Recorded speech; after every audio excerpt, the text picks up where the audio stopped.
The alert came through at 0347 hours, and I remember thinking how strange it was that the end of pretending would arrive on such an ordinary night.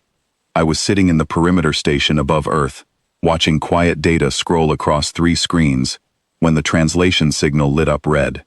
Not an alarm, just a steady red light, the kind that meant something official, something final. I opened the channel and read the message twice to make sure I understood it correctly. The Galactic Council had declared war on Earth. I sat back in my chair and let out a breath I did not know I had been holding. Around me, the station stayed calm. Nobody shouted. Nobody ran. A few officers looked up from their stations, met my eyes, and gave small nods, as if to say, "So it's finally happening." I want to explain why none of us panicked. It will sound strange, but the truth is simple. We had been waiting for this day for a very long time. Let me take you back. 12 years ago, humanity made first contact with the Galactic Council, a group of species that had been traveling the stars long before we invented flight. They came to us with polite words and careful smiles, offering trade agreements and technology-sharing programs. We accepted, because what choice did we have? We were new, we were small, we were, in their eyes, a curiosity at best and a nuisance at worst. For a while, things were fine. We learned, we grew. We kept our heads down and did what newcomers do. We listened more than we spoke. Then came the incident at Meridian Colony. Meridian was a small human settlement on a border world, barely 3,000 people, mostly farmers and engineers, trying to build a life away from an overcrowded Earth. The council decided, without much explanation, that the land Meridian sat on belonged to a neighboring species instead. They ordered us to evacuate the colony within 30 days. 30 days to abandon homes, farms, schools, and graves. We refused. Not with weapons, not with threats, we simply said no, and we meant it. We sent ships, not warships, just transport vessels loaded with supplies, doctors, and volunteers. And we told the council that we would defend our people's right to stay on land they had built with their own hands. The council called us unstable, reckless, a young species that did not understand the order of things. They imposed sanctions. They restricted our access to certain star lanes. They placed observers on our ships and listening posts near our borders, watching us the way you might watch a dog you were not quite sure had been properly trained. We apologized publicly. We complied with every restriction they placed on us. We looked, from the outside, exactly like a species that had learned its lesson. But behind closed doors, something else was happening. I was 23 years old when I joined the Earth Defense Initiative, a program so quiet that most citizens did not know its full scope. Our leaders had made a decision after Meridian. If the galaxy was going to see us as a threat no matter what we did, then we would prepare as though the threat was real, while showing the galaxy only patience and cooperation. For years, we studied every scrap of technology the Council allowed us to see. We reverse-engineered what we could. We built research stations disguised as agricultural outposts. We trained pilots who told their families they were working ordinary jobs in ordinary places. We were told, again and again, to be patient, to let them underestimate us, to let them believe that the species who once refused to abandon a colony had gone soft and obedient. It worked better than anyone expected. The council stopped watching us as closely. Their observers grew bored. Their listening posts picked up nothing but ordinary chatter, because we made sure that was all they would ever hear. Meanwhile, in orbit above Earth, in stations hidden along quiet asteroid belts, and in facilities buried deep beneath our oceans, we built something the council never imagined we could build. We built a defense network capable of matching them, ship for ship, system for system. And now, 12 years after Meridian, the Council had finally decided that Earth's continued existence was a problem worth solving by force. I stood up from my console and walked to the observation window. Below me, Earth turned slowly, blue and quiet, unaware that 500,000 people across the planet were now moving into positions they had trained for, since childhood in some cases. My commanding officer, a steady woman named Admiral Reyes, walked onto the deck moments later. She did not look surprised. She looked, if anything, relieved, the same way I felt. "You know what to do," she said to the room. not just to me. I did. Over the next 2 hours, we watched Council ships translate into the outer edge of our solar system, exactly where our long-range sensors had predicted they would appear. There were 12 capital ships, escorted by nearly 40 smaller vessels. To anyone watching from a Council perspective, this would have looked like more than enough force to bring a young, undeveloped species to its knees. I felt something strange as I watched their formation appear on our tactical display. Not fear, something closer to sadness, mixed with a kind of grim readiness. We had never wanted this. We had spent 12 years hoping it would never come to this. But hope is not a defense strategy, and neither is trust, when the other side has shown you exactly how little trust they extend to you. The Council's lead ship opened a channel, broadcasting a formal message to Earth. Their representative, a tall, pale being named Ambassador Threll, appeared on our main screen. I had seen him before, in old recordings from the Meridian negotiations. He looked older now, more tired, but his voice carried the same practiced calm.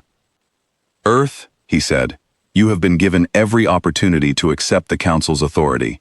Your continued defiance endangers the stability of this region. We come now not to negotiate, but to correct." Admiral Reyes stepped in front of the camera on our end. She did not raise her voice. She did not threaten. She simply said, "We understand. We are ready."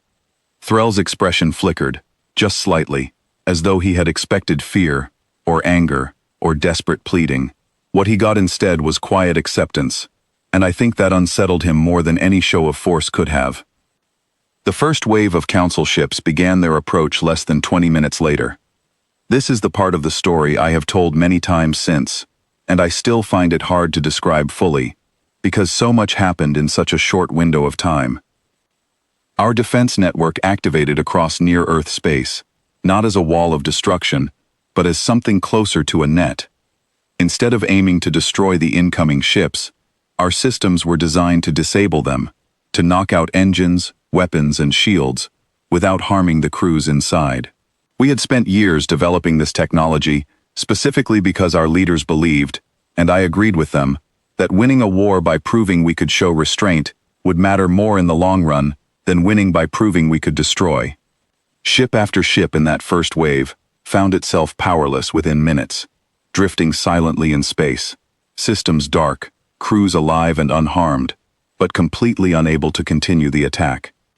I watched the tactical display fill with disabled vessels, 23 of them within the first hour, and I felt the room around me grow quiet in a different way than before, not tense, almost solemn.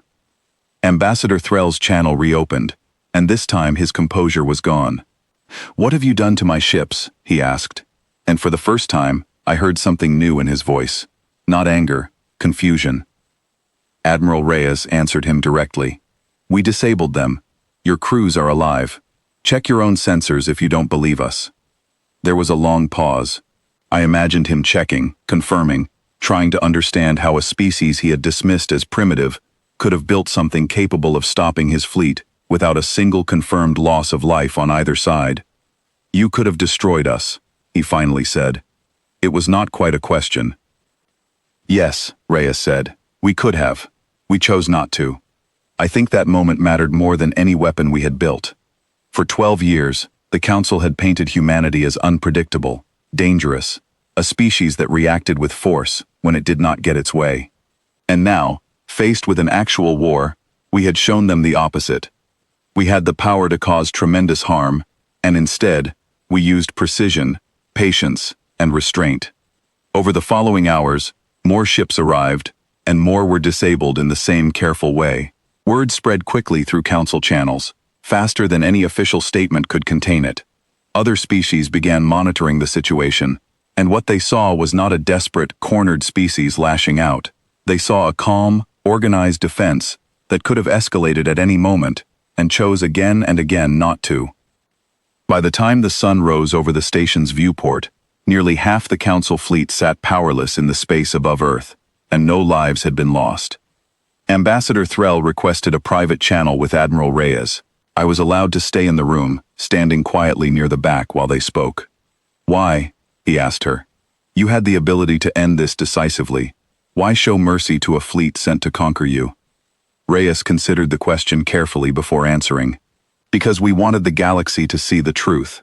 You called us unstable, dangerous, a threat to order. But look at what actually happened here. You brought warships to our home, and we responded with restraint. We are not interested in your destruction, Ambassador. We are interested in being left alone to live as we choose, and in defending that right, without becoming the monsters you always assumed we were. Threll did not respond right away. When he finally spoke again, his voice sounded different, quieter. The Council will need to reconsider its position, he said. Within a standard week, word came through official channels that the Council had suspended its declaration of war, pending what they called a full review of the situation. Several member species, ones who had watched the entire event unfold through shared sensor data, began requesting direct meetings with Earth's representatives, separate from the Council itself. They wanted to understand how we had built what we built, and more than that, they wanted to understand why we had chosen not to use it to its fullest extent. I still think about that morning often, standing at the viewport, as the disabled Council ships drifted silently above our planet. We had spent 12 years being patient, 12 years letting the galaxy believe we were smaller and weaker than we truly were, 12 years preparing quietly for a day we hoped would never come. When it finally arrived, we did not meet it with anger or revenge. We met it with calm readiness, and when the moment came to prove ourselves, we proved something more important than strength. We proved that strength without mercy is not something to be feared for its power alone, and strength paired with restraint is something far harder to ignore. The Council never fully trusted us after that, not in the way old allies trust each other, but they respected us in a way they never had before, and respect, I have learned, travels much further across the stars than fear ever could. Earth did not go looking for this war. We simply refused to disappear quietly when it came looking for us, and when the moment demanded a response, we answered not with the destruction they expected, but with the patience and control we had spent over a decade preparing to show the entire galaxy, one disabled ship at a time.